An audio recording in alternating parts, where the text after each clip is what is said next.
Ecuador vive una nueva crisis social. El paro nacional indefinido, que se inició el 13 de junio, se ha recrudecido con manifestaciones contra el gobierno del presidente Guillermo Lasso, lideradas por la Confederación de Nacionalidades Indígenas del Ecuador, la CONAIE.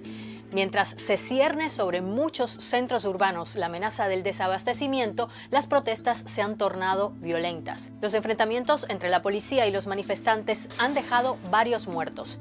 En estos días, los ecuatorianos han visto ataques de edificios públicos como la Fiscalía, la militarización de zonas públicas y choques entre gente a favor y en contra de las marchas. Por su parte, el gobierno ha decretado un estado de excepción. En este video te contamos las 3 claves de la crisis que sacude al país. Estas protestas fueron inicialmente convocadas por la CONAIE, un poderoso grupo que aglutina a nacionalidades indígenas en Ecuador. Fue creado en 1986 y desde entonces ha demostrado tener una gran capacidad de movilización social.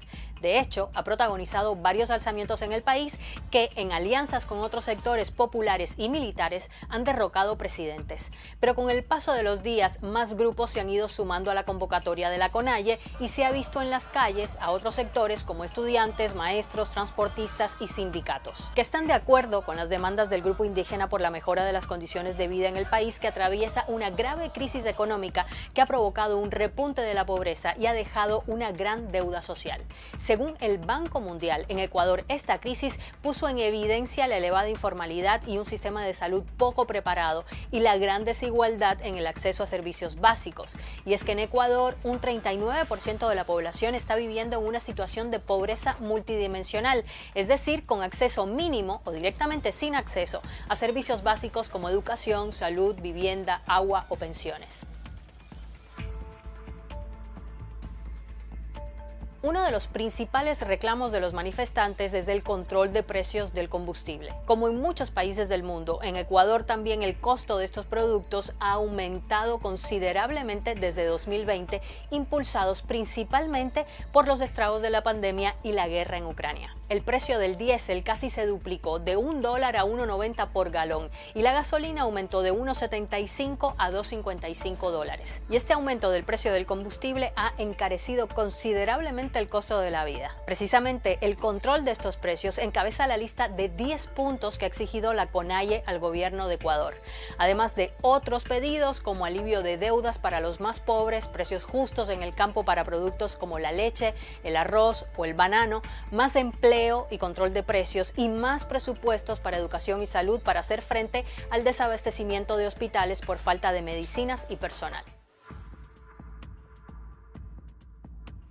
El gobierno de Guillermo Lasso ha respondido con mano dura a las manifestaciones, donde ya se han reportado varios muertos que la CONAIE adjudica a la fuerte represión policial, algo que el gobierno niega. Incluso ha calificado como terrorismo algunas acciones de los manifestantes que mantienen bloqueos en varios puntos de carreteras en el país, lo que ha provocado a su vez desabastecimiento y un aumento aún mayor de los precios de productos básicos y de los alimentos. Además, el presidente Lasso decretó un estado de excepción en el país y un toque de queda en las 6 provincias donde las protestas están siendo más fuertes, que incluyen a Pichincha, la provincia a la que pertenece Quito, la capital. Por otra parte, muchos han criticado, por ejemplo, la orden de militarización de la Casa de la Cultura en Quito, un lugar que habitualmente ha servido de punto de encuentro al movimiento indígena en Ecuador, o el arresto por parte de la policía del líder indígena y protagonista de las protestas, Leonidas Issa, por presuntamente paralizar el transporte público al bloquear una vía y exhortar a que se radicalizaran las protestas.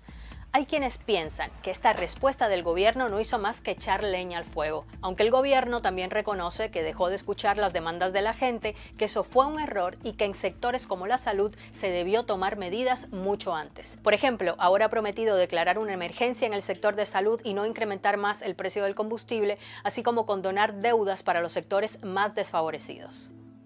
Yo creo que hay un derecho legítimo a la protesta, eso es indudable. Las formas no son las correctas necesariamente, pero la necesidad de que esa protesta política haga reflexionar a quienes gobernamos es algo positivo. Pero las manifestaciones en su contra no son el único frente abierto del gobierno de Lasso. El presidente ecuatoriano, quien enfrenta al mismo tiempo una crisis de gobernabilidad con la Asamblea, donde no tiene mayoría y donde ha roto las alianzas con las que llegó a la presidencia, ha dicho que detrás de las manifestaciones se cierne un plan para sacarlo del poder. Por su parte, la CONAIE asegura que no se sentará a dialogar con el gobierno hasta que no se ponga fin al estado de excepción y la represión a las protestas. Necesitamos la respuesta de los 10 puntos y esa es nuestra agenda. Y el gobierno nacional, mientras está haciendo valoraciones externas o de pronto poniendo escenarios que no existen y que no hemos planteado, pues prácticamente pretende imponer la violencia para defender supuestamente la democracia.